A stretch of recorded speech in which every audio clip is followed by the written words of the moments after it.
संवैधानिक संस्थाओं मीडिया को काबू कर देश में तांडव कर रही भाजपा। रामप्रसाद चौधरी। देश की संवैधानिक संस्थाओं और मीडिया को काबू कर भाजपा ने तांडव मचा रखा है। जनता द्वारा चुने गए सांसद विधायक बेवजह बगैर सबूत जेल भेजे जा रहे हैं। जनता भाजपा की पूरी हकीकत जान जाए तो 40 पार नहीं होगा, 400 पार तो मजाक लगता है। ये बातें इंडिया अलायंस के लोकसभा प्रत्याशी रामप्रसाद चौधरी ने कही। वे सल्टोवा ब्लॉक मुख्यालय पर आयोजित कार्यकर्ता सम्मेलन व जनसभा को बतौर मुख्य अतिथि संबोधित कर रहे थे। उन्होंने कहा, जनता को अपनी जिम्मेदारी समझनी होगी और 25 मई को एक ऐसा प्रत्याशी चुनकर देश की सबसे बड़ी संसद में भेजना होगा जो जवाबदेह हो और जन समस्याओं को लेकर संवेदनशील हो। उन्होंने कहा कि भाजपा किसानों, नौजवानों, महिलाओं, व्यापारियों, कर्मचारियों किसी की हितैषी नहीं है। अपराध, बेरोजगारी, महंगाई, भ्रष्टाचार सब चरम पर है। रुधौली विधायक राजेंद्र चौधरी ने कहा, झूठ बोलकर मिली कामयाबी ज्यादा देर तक नहीं टिकती। जनता 10 साल से बहुत बर्दाश्त कर रही है। इस बार पूरे देश में नफरत की दुकान बंद होगी और लोगों को गर्व के साथ सामान्य जीवन जीने का हक मिलेगा। बस्ती सदर के विधायक महेंद्रनाथ यादव ने कहा, भाजपा जिन वसूलों को लेकर सत्ता में आई थी, एक एक कर सभी नेस्तनाबूद हो चुके हैं। अब पार्टी सत्ता में बने रहने के लिए नीचता की हद तक जाने को तैयार है। खुशी इस बात की है कि राहुल गांधी और अखिलेश यादव ने भाजपा सारे धागे खोल दिए हैं। अब जनता समझ चुकी है कि भाजपा ने कितने झूठ बोले हैं और कितने अपराधियों और दुराचारियों को पार्टी में बुलाकर महिमा मंडित किया है। कार्यक्रम के आयोजक पूर्व लोकसभा प्रत्याशी बसंत चौधरी ने कहा, काठ की हांडी बार बार चूल्हे पर नहीं चढ़ाई जाती। जनता 2 बार भाजपा को मौका दे चुकी है। इस बार इंडिया गठबंधन व कांग्रेस पार्टी के घोषणा पत्र का डंका बज रहा है। हर नौजवान, किसान, महिलाएं, कर्मचारी इसमें अपना भविष्य देख रहे हैं। कार्यक्रम का संचालन कांग्रेस पार्टी के प्रवक्ता मोहम्मद रफीक खान ने किया। इस अवसर पर वीरेंद्र प्रताप, नारायण पांडे, विश्वनाथ चौधरी, कौशल त्रिपाठी, तिलक राम चौधरी, गंगा प्रसाद मिश्रा, भूमिधर गुप्ता, शौकत अली, नन्नू, प्रताप नारायण मिश्र, अफजल हुसैन, सुभाष गुप्ता, रविंद्र चौधरी, जमील अहमद, प्रशांत पटेल, अलीम अख्तर, राजेश पांडे, कल्लू शिवनारायण पांडे, पवन बारी, चंद्रशेखर चौधरी, महेंद्र कुमार, आदित्य त्रिपाठी, विदा यादव, प्रमोद यादव, साधु शरण आर्य, रामप्रीत यादव, हरिराम, बाबूलाल यादव, राजेंद्र चौहान, अकरम चौधरी, महंत, रामचंद्र चौधरी, राजेंद्र गौतम, रामकेश यादव, रामदेव चौधरी, विजय कुमार, इकबाल अहमद, मीना कुमारी सहित बड़ी संख्या में पार्टी कार्यकर्ता व समर्थक मौजूद रहे। आइए देखते हैं ये रिपोर्ट। है कि जनता का कितना रुझान आपके साथ, जबकि बीजेपी हर तरफ से आपको घेरने का प्रयास करती है। किसी की निंदा करके एक बार कोई वोट को हासिल किया जा सकता है। आपने 2014 में निंदा किया, भ्रष्टाचार के आरोप लगाए, सारे आरोप निराधार हो गए। फिर इसके बाद 2019 में लोगों ने क्या सोचा कि 5 साल का समय मिला है इस गवर्नमेंट को और थोड़ा समय दिया जाए, और समय दिया गया। आपने कहा 2 करोड़ लोगों को नौकरी देंगे, तमाम वादे किए, उसके बाद में आप सरकार में फिर आ गए।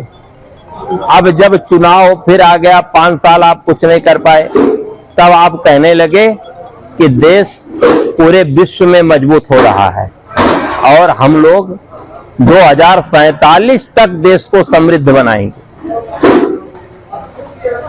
ये बात देश की जनता जान चुकी है कि 2047 बहुत दूर है, और देश की जनता ये भी जानती है कि कांग्रेस की सरकार बनी थी 2004 में। उसके बाद में तुरंत ही कांग्रेस ने 72,000 करोड़ रुपए किसानों का कर्जा माफ कर दिया। अब गरीबी से, बेरोजगारी से, महंगाई से पूरी देश की जनता परेशान है।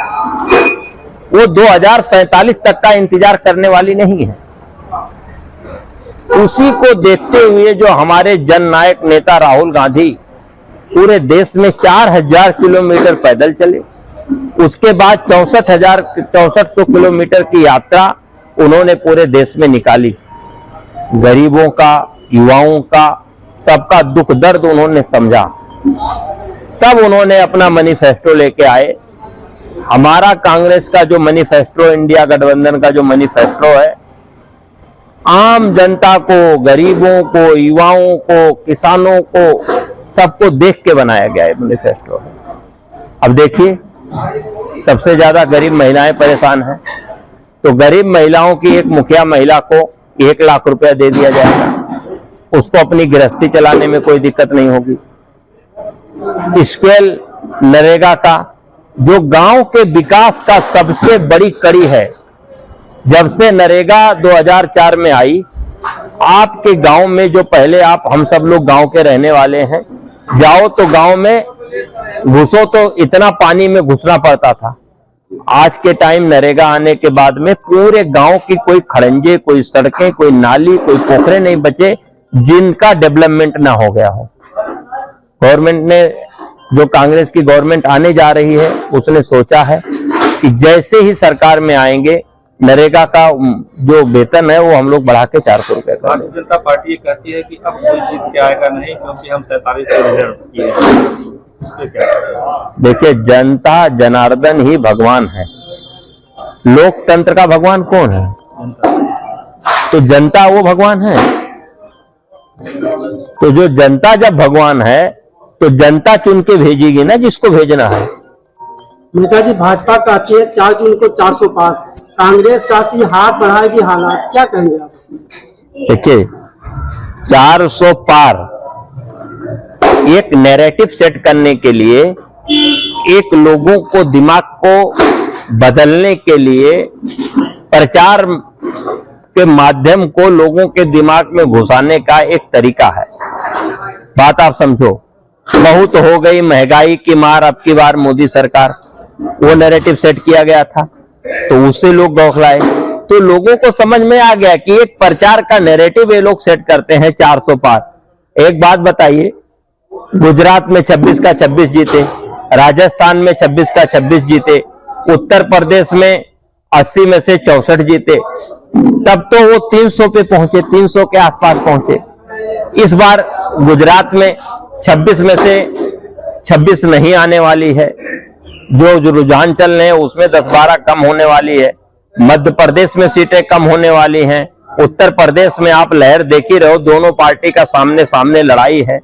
राजस्थान में सीटें कम हो रही हैं, तो कहां से 400 पार हो रहा है भाई? ये तो देखो, 400 नहीं 100 पार वाला काम हमको लग रहा है, जो पूरा रुझान दिख रहा है कि 100 पार होगा, 400 नहीं। राहुल गांधी कहते हैं SC ST OBC को लेकर फिर से वो 50% से ज्यादा आरक्षण देंगे, छूट देंगे, क्या लगता है इससे? देखो, बड़े नेताओं की बात क्या है, बड़े नेता क्या कह रहे हैं वो बड़े नेता जाने और उनकी वो बात जाने। हम तो अपनी कांग्रेस के मैनिफेस्टो पे आपको बात कर रहे हैं। ये उनके मैनिफेस्टो में जो मैनिफेस्टो में अगर उन्होंने कहा है तो सोच समझ के कुछ कहा होगा, तो वो उसको लागू करेंगे। उनके दिमाग में कुछ, वो 4000 किलोमीटर पैदल चले हैं, तो लोगों को दुख दर्द को उन्होंने समझा होगा ना, तभी तो उन्होंने ऐसा मैनिफेस्टो बनाया है। मैं तो कांग्रेस के मैनिफेस्टो से पूरे देश में ये लागू हुआ, तो जो पूरे आप चौराहे पे चले जाओ, दुकानदार कह रहा है मंदी का वातावरण है, दुकानदार के पास जाओ मंदी का वातावरण है, फैक्ट्री कारखानों के पास जाओ मंदी का वातावरण है, युवाओं को रोजगार नहीं है, बेरोजगारी इतनी बढ़ी हुई है, महंगाई इतनी बढ़ी हुई है। जब गांव में पैसा आएगा, नरेगा की मजदूरी बढ़ेगी तो पैसा कहां आएगा? गांव में आएगा। तो गांव का पैसा जब किसान के पास आएगा तो चौराहे पे जाएगा, खरीदी करेगा, तो चौराहे पे तेजी आ जाएगी। चौराहे का पैसा जब बड़े कारखानों में जाएगा तो बड़े कारखानों में तेजी आ जाएगी। ये लोग जो है GST बढ़ा के गवर्नमेंट टैक्स कलेक्शन कर रही है। 40 रुपए किलो का सरिया 60 रुपए किलो बेच के 18% GST ले रही है। 28% पे इलेक्ट्रिक वाहनों पे जो है GST ले रही, इलेक्ट्रिक चीजों पे ले रही है। कांग्रेस गवर्नमेंट में एक स्लैब बना था 5%, 12%, 18%, 28% का GST का कोई स्लैब भी नहीं था। इन्होंने 5% को पूरी तरह, आज लोहा लेने जाओ 18% GST है, इलेक्ट्रॉनिक सामान लेने जाओ 28% GST है। आपने GST का एक तो स्लैब बढ़ाया, दूसरी चीज है 40 रुपए का सलिया 60 रुपया कर दिया। तो आपके गवर्नमेंट के खजाने में आपका खजाना भर रहा है ना भाई, लेकिन आम जनता का खजाना खाली हो रहा है। महंगाई के नाते आपकी जेब खाली हो रही है, गरीब जनता की जेब खाली हो रही है।